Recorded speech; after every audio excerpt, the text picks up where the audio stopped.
How do you feel about roughhousing? Is it something you're comfortable with, or is it something that makes your skin crawl? Today, we're going to talk about why roughhousing is good. Let's keep calm and mother on. Mothering is way too important to do alone, and way too serious to be serious all the time. My name is Christy Thomas, and I am here shoulder to shoulder with you, mothering and enjoying life together. This is the podcast where you can focus on being mindful and taking a deep breath with me and learning new things so you can pause and savor the amazing life you already have.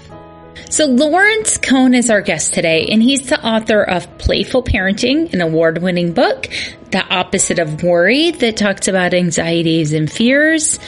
He's the co-author of Best Friends, Worst Enemies, and Mom, They're Teasing Me, Roughhousing with Your Kids, and a brand new book, which is why we're having the conversation, called Unplug and Play, which is an ultimate illustrated guide to roughhousing with your kids. I've already bought 3 copies on pre-order.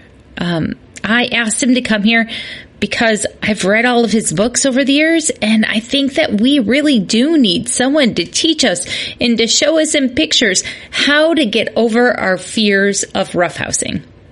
I am very excited today to welcome Lawrence Cohen, Ph.D. He's a psychologist. He's the author of some of my favorite books, Playful Parenting and The Opposite of Worry. And now he has a newest book he's co-authored called Unplug and Play. Yeah, the ultimate illustrated guide to roughhousing with your kids. So welcome. I am just tickled pink I get to talk to you. Thanks, Christy. Great to be with you and your listeners. Yeah. So here's, you wrote a book about roughhousing before, but this one's new. It's got pictures in it. It's got a co-author. Why roughhousing?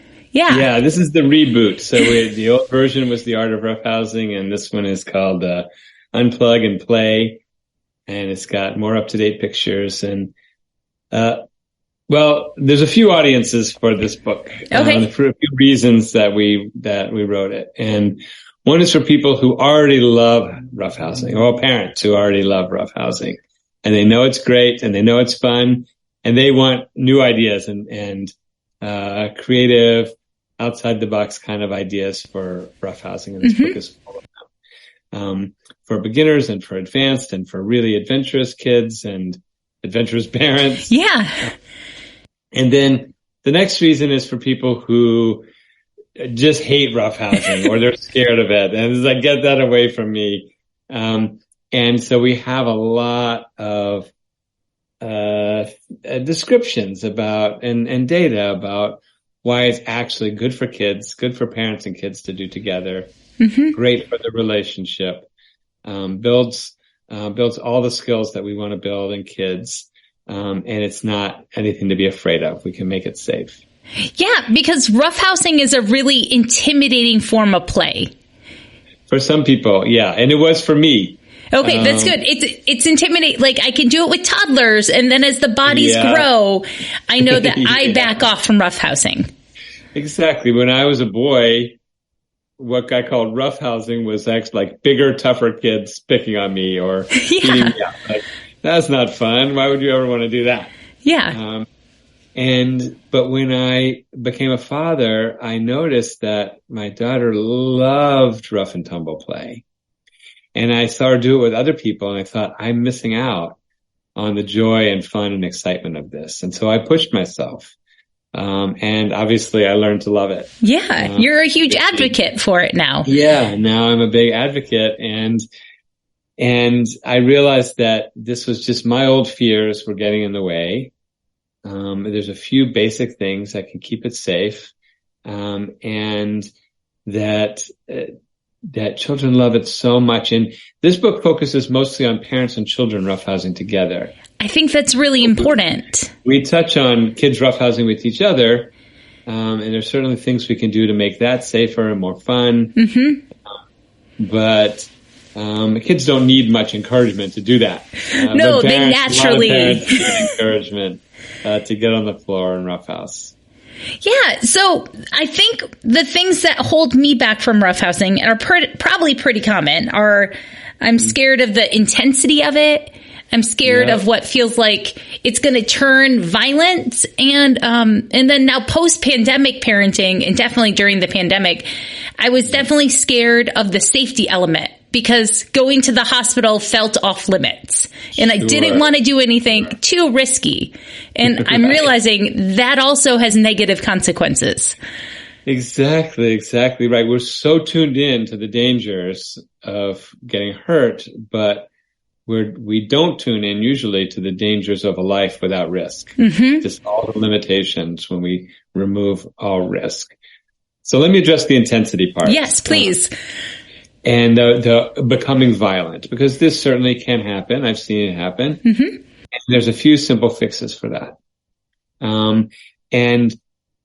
What happens is that roughhousing is exciting.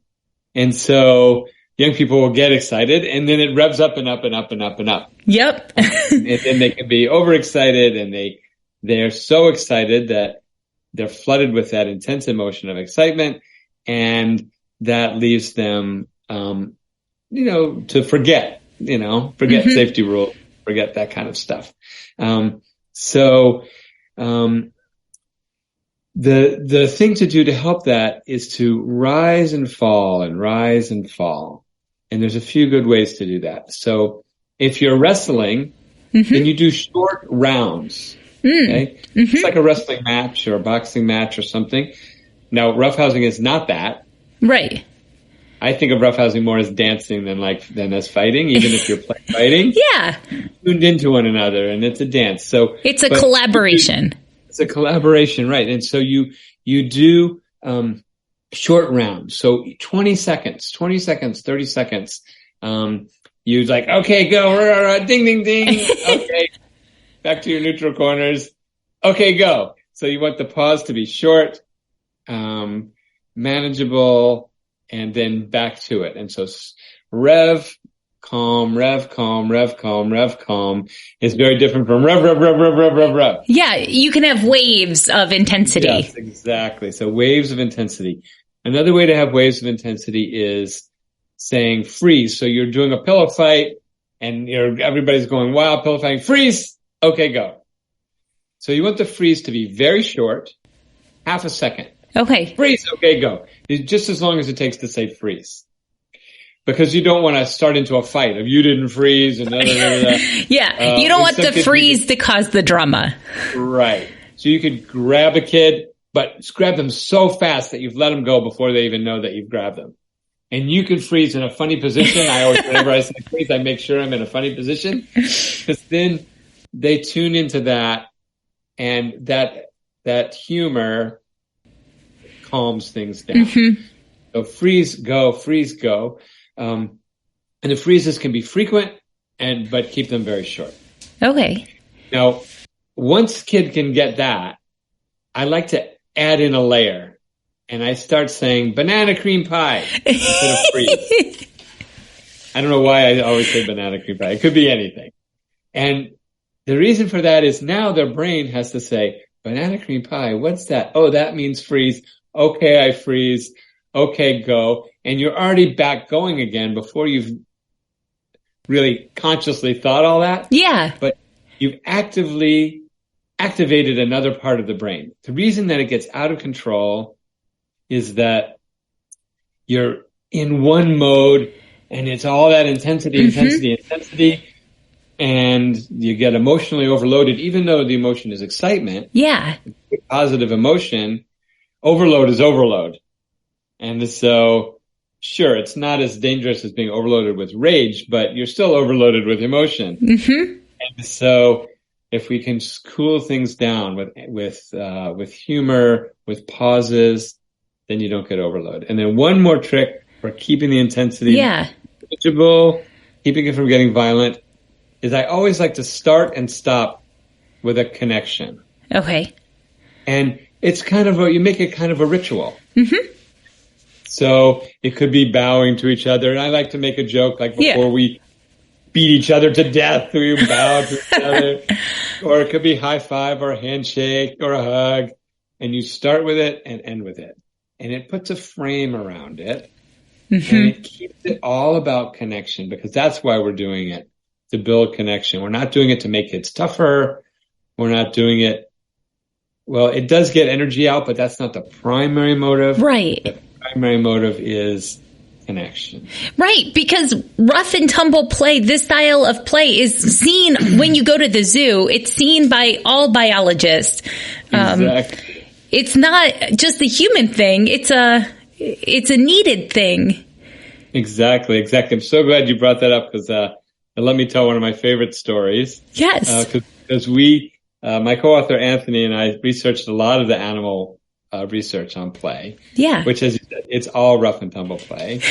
And it's not just bears and foxes and wolves, but also ants will wrestle each other, which I never knew. That's crazy. Yeah. And, parents are really get caught up in what kind of consequences do I give if a child, goes too far? Yeah. We're playing happily and all of a sudden somebody gets hurt and they go too far. Well, my mentor for this is the mama wolf. Okay. And the mama wolf plays with their cubs. And the play is they jump on her and attack her. Yeah. So they're kind of practicing their adult skills, hunting and fighting. And if they nip too hard, they have little sharp teeth. It's, wolf pups. Yeah. And if they nip too hard, the mama wolf goes, yeah. And the pups jump back. And then they go back to playing. Okay, the mama wolf doesn't say, go into the den. You are bad. Time out. Yeah. You can play nicely. Time out. I'm not playing with you. Somebody always gets hurt. You're too rough. Mama wolf doesn't need to say any of that.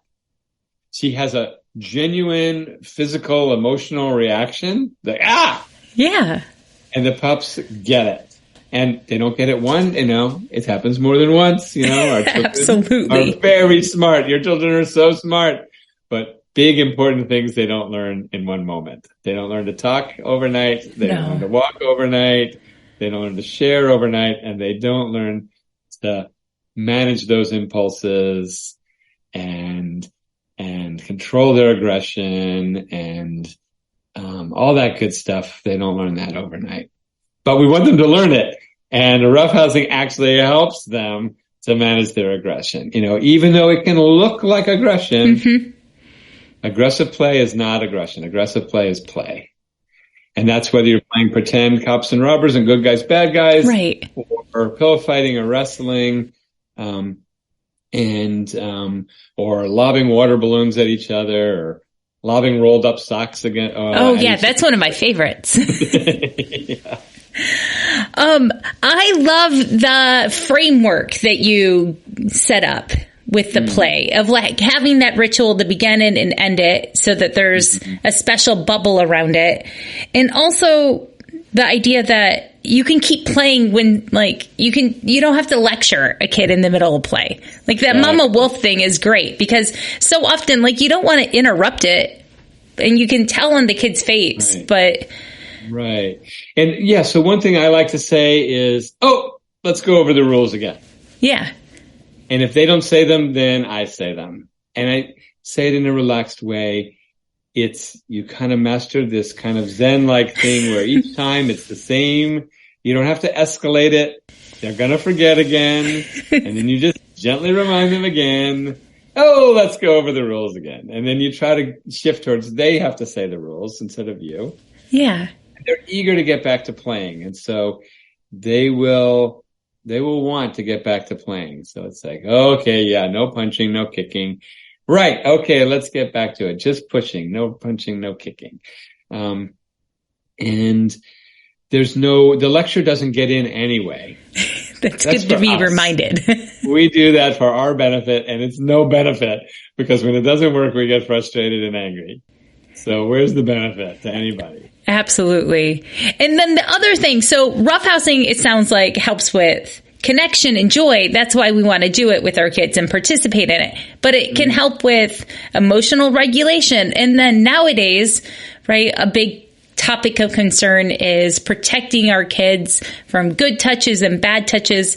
And roughhousing is a really good place to practice consent and to teach what good touching actually is instead of being afraid of people.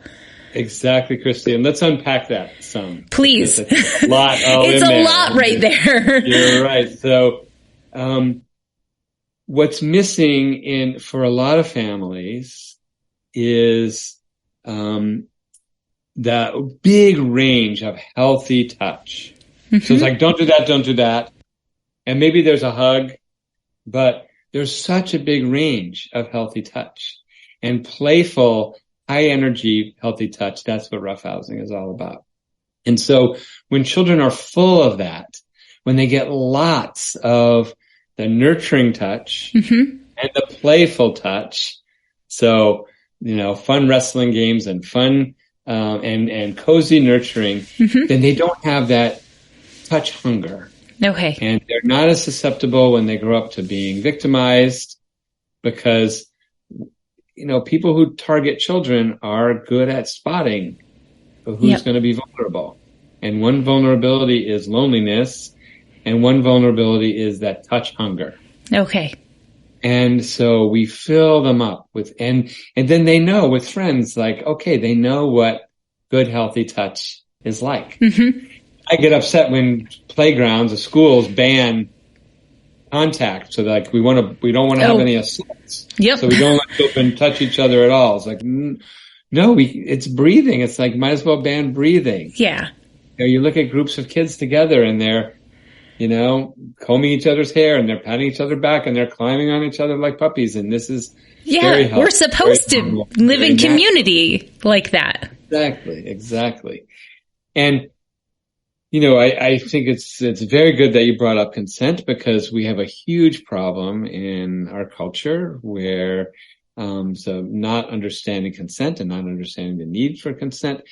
And usually we don't talk about it until it's too late. Mm-hmm. Until somebody has crossed that line and has not gotten consent. And now they don't even know why they're in trouble because they were just, doing what felt good or doing what they thought they wanted to do or something. And the other person is frozen and it's hard for them to even know that they were violated. And it's such a mess.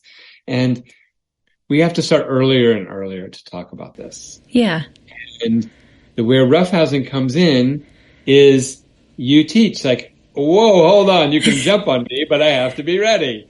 So here's how it'll go. Hey mom, hey dad, you ready for me to jump on you? Okay, so you take out a little bit of the fun of surprise, okay? But you gain in this practice and consent. And we have to make sure that we ask for consent. Yep. So when we dive in and start tickling kids, then this is not getting their consent. Mm-hmm.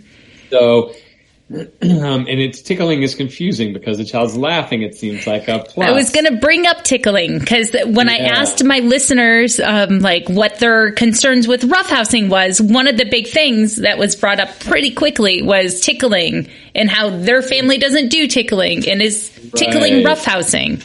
Right. So tickling is a very confusing thing because our bodies will laugh and yet we can feel out of control. And so I'm not a fan of tickling. I think people could use different words. The word tickling can mean a lot of things. So if it's like, woo, I got you, you barely touch or you don't even touch. Right. The hover. Yeah. Yeah. You can get all the laughs just by barely touching or not even touching at all. And it's quick and whoop, like you do with the baby. You wouldn't take an infant and hold them down and stick your fingers in their armpits and, we know not to do that with a baby, but an older kid, they laugh and so it's confusing. And most of us have had that experience of being held down against our will and tickled until we can't breathe. And we're saying stop, but we're laughing. And so our bodies feel like they're betraying us. Right. We don't even know if we're enjoying it or not because the signals are so crossed. And I think that's where a lot of parents get stuck is that they don't want to have that experience with their kids. Yeah, so holding a kid down, tickling to the point where they say stop. First of all, stop when they say stop. Don't take the laughter as your cue. Mm-hmm. They say stop, even if they're laughing. Yeah, just put your hands up. That's what we've done. And tone it down. And then a lot of parents, and I'd say dads more than moms, most generally, it's their go-to thing. and it's understandable. It's like it gets an immediate response. Yeah. And so we need to expand our repertoire. And that's part of what this your book does example after example, drawing. A lot of things to get the laughing going. Lots of skill levels. Right. We don't have to get to tickle to get the laughter going. My favorite way to get kids to laugh is I fall over. Slapstick comedy works. Slapstick, exactly. Fake crying. I can always get boys especially, but girls also, to laugh if I do fake crying. Well, I'm going to call my mommy on you. And then they're just cracking up like, mommy, this kid's picking on me. And there's no out of control. Yeah. I see a lot of kids who are very unregulated. Yeah. And I watch the families playing, and there's often a lot of hardcore tickling. And I can understand they want that connection, because when kids are unregulated, there's often a lot of disconnection, a lot of and a lot of frustration and anger. You want that laughter, but I think that overwhelming tickling actually adds to the dysregulation. Yeah. So we can back off from tickling, find lots of other ways to laugh. Yeah, there are many, many more ways to connect. For example, when I was reading the book before I talked to you, we did the lumpy cushion. Oh, the person I lumpy cushion is a 14-year-old. So she's outside of that sweet spot of play. Cause you say roughhousing, the ages is like 3 to 11. Is that like the sweet spot? Well, I think it's the sweet spot, but babies, what do you do with roughhousing with a baby? It means you like get on the floor and you like use their face to roll them, face to roll them over. Yep. And you just kind of smush, and you gentle flying. Yeah. And then teenagers, some parents are afraid and they back off, There's a lot there when those bodies get so big. Yeah. But, when I got to know my stepson, he was 10 and 11 years old, and we spent a few years doing a lot of wrestling. He was checking me out, can you handle me? Yep. And he had studied karate for years, which I don't have a clue about. And so he could have hurt me, but he didn't. and his mom, my wife, had to go step out of the room because it would be, pretty all out, but nobody got hurt. He always held back. I held back, of course. Yeah. But with teenagers, it's a different story. And I love that you do lumpy cushion with a 14-year-old. So I'll just explain how the game goes. So you just pretend you don't notice the child sitting there, and you sit on top of them and you say, oh, this cushion is so lumpy. Yeah. And then they start saying, get off. And it's like, and it talks. This is really weird. A lumpy cushion that talks. And then you're surprised to see them. Yep.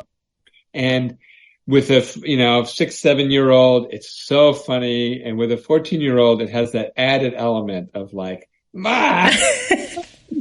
Yep, she had to take off her earbuds to talk to me, right? Like I was like, exactly. So we get that element of surprise because, if you're on the other side of the room saying, take off those earbuds and then talk to me and come here and sit down and have a conversation with me. Well, that's lovely, but it doesn't. Not our way to connect. Yeah. It's not going to happen if it's not happening. So, so we're never too old for it. And, and nobody's ever too old for it. When I used to do a lot of couples counseling, I was like, guys, do you guys have a roughhouse? And they're like, what are you talking about? And some couples are like, yeah, we love it. And often it's the same, they can have some of the same kind of problems. It's like, it starts out playful and somebody crosses the line and gets upset, or it's like, it turns into tickling, which then ends up feeling like, this reminds me of something really icky, some ick. It's also intense and fun. It's a weird thing. And so I think it's important to bring up, right, that roughhousing isn't just for boys and dads. That you started roughhousing with your daughter. It was how you tiptoed into it. You mentioned your stepson, but initially. Yeah. And I always think with girls, I'm always thinking about being physically powerful, because girls get so many messages to be dainty and cute and sweet. Yep. Shrinks, be small, don't take up space. Small, exactly. Don't be loud. And there's all these nasty words we say about girls and women if they're big and strong and powerful and take up space and have a loud voice. And so, with my daughter, I played a lot of games where, she would, I would push her, but then she would vanquish me. Yes.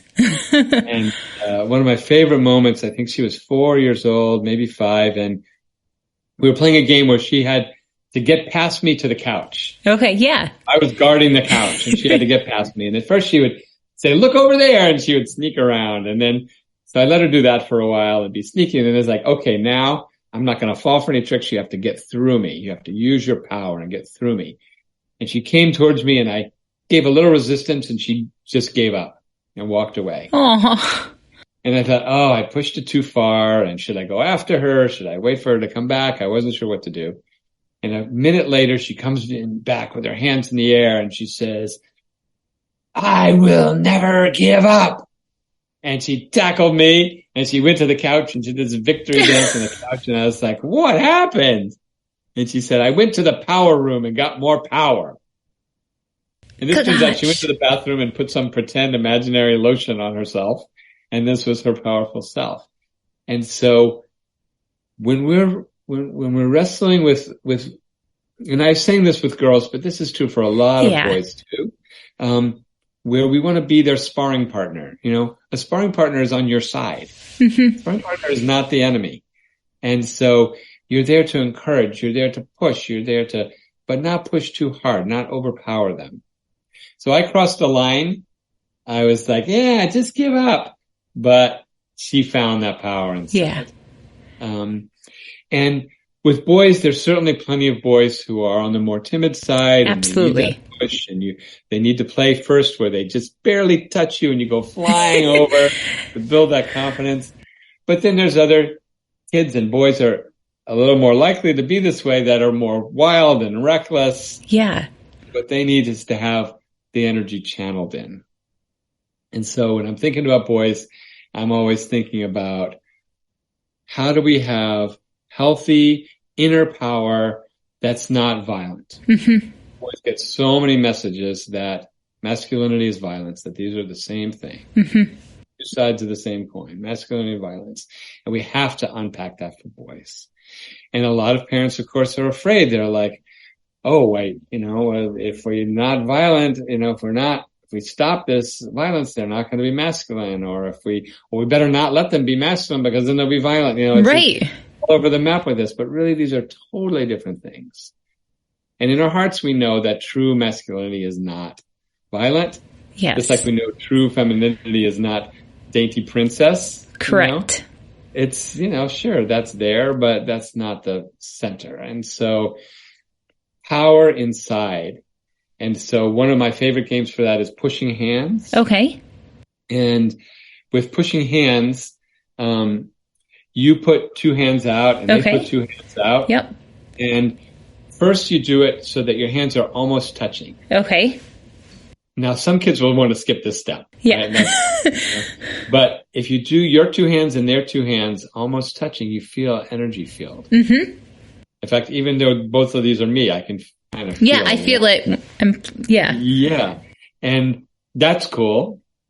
Mm-hmm. Right? So this is, you're tuning into one another. This is why I say roughhousing is more like dancing than fighting. You're really tuned in. And then what's something very cool, you use that energy field to push back and forth. Now, as I said, some kids will skip this step. Yeah. They want to go right to the next step. Exactly. And the next step is you push each other and you're matching intensity. Okay. So I'm pushing and my hands are pushing with the same strength, so they're not moving. Mm-hmm. So whatever your kid gives you, you give back. And so you're just going, and now I'm pushing really, really hard, but I'm not going anywhere. Right. Then fourth step, which might be your first step, you go into the competition mode. And it's like, I'm going to push you out. No.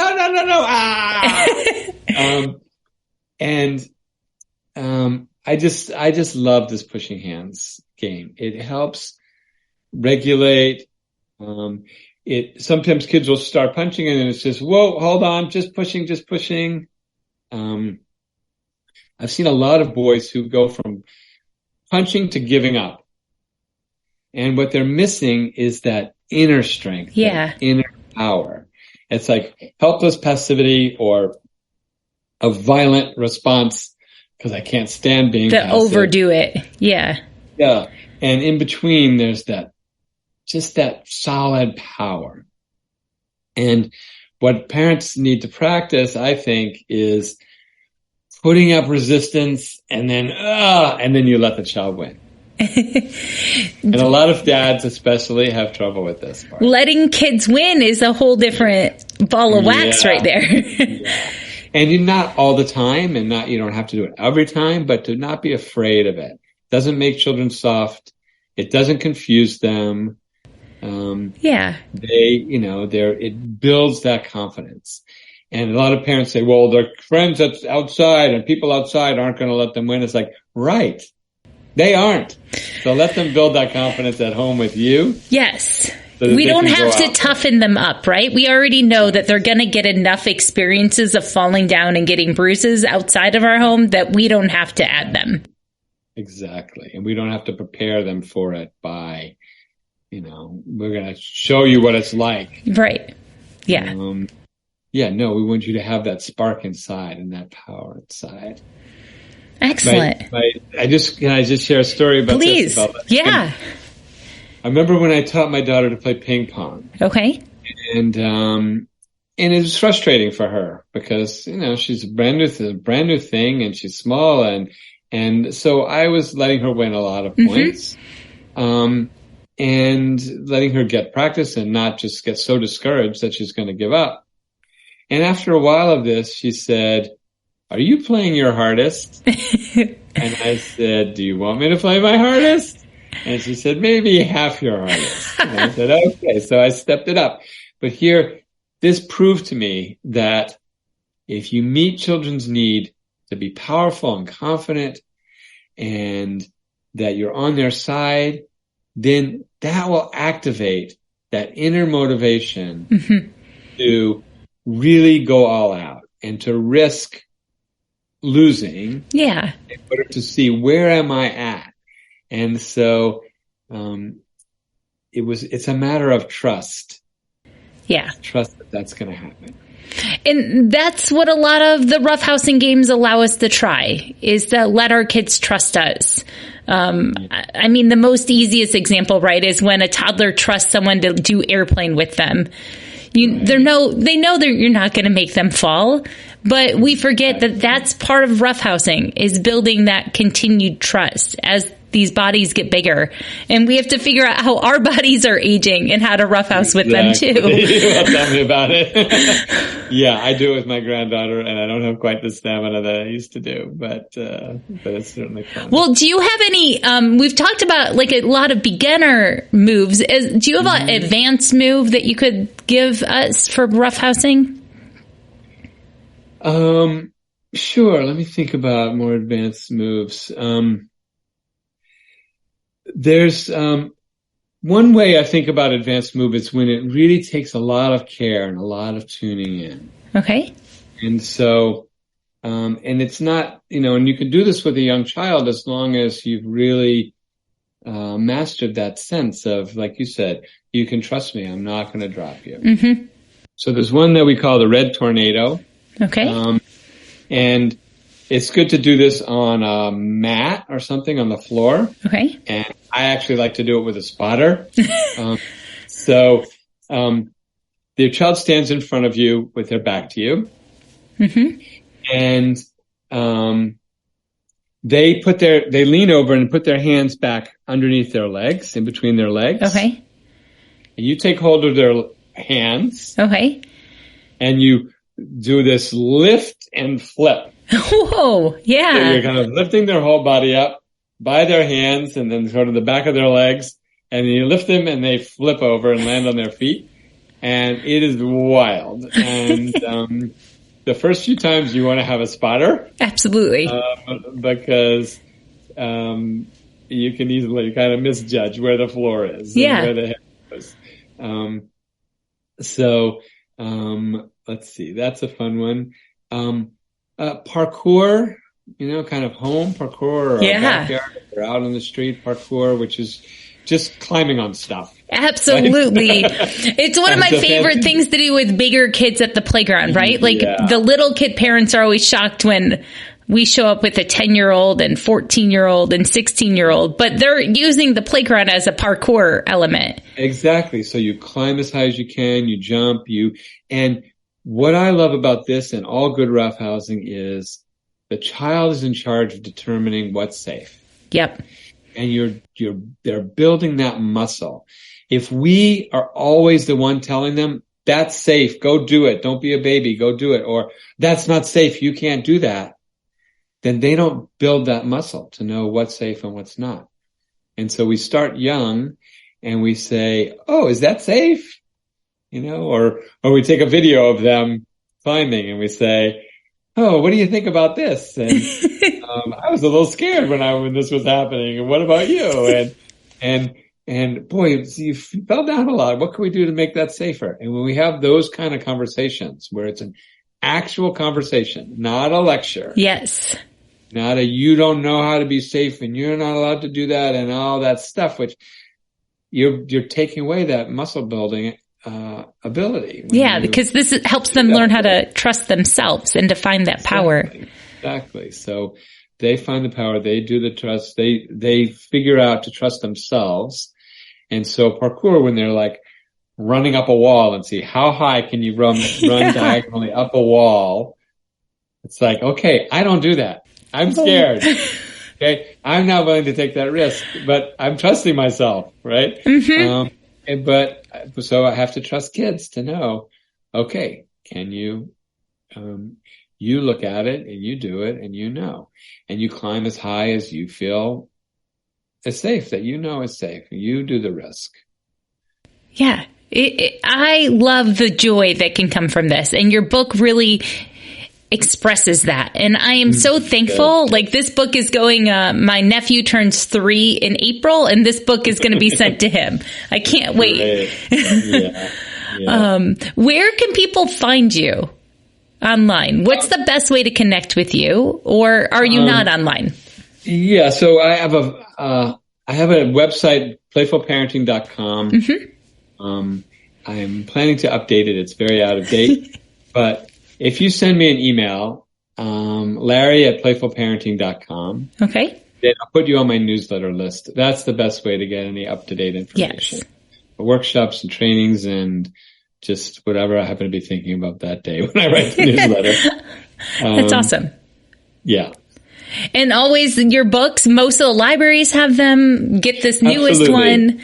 Request it for your library. I'm a big fan of. Absolutely. So, yeah, Playful Parenting has been out a long time, but it's, I think it's still solid. And Absolutely. It helped me as a teacher. I remember reading it before I had kids, and it helped me leave sticky notes of silly jokes on different kids' chairs who wouldn't sit down.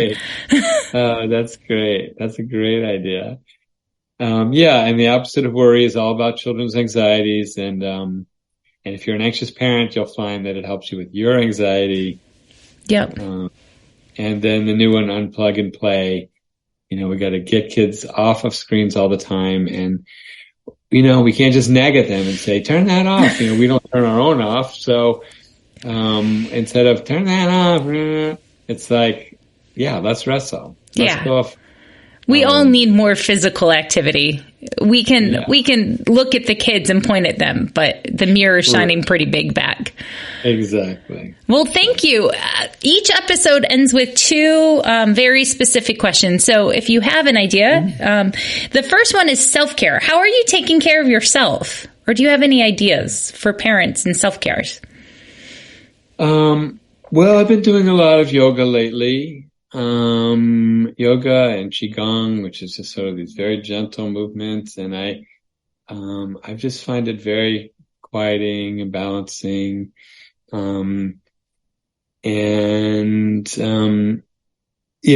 I want to give a 2-second version too. Okay. Because I know for a lot of parents, especially with young kids, who has 15 minutes, much less an hour. It's intimidating. To start. Yeah.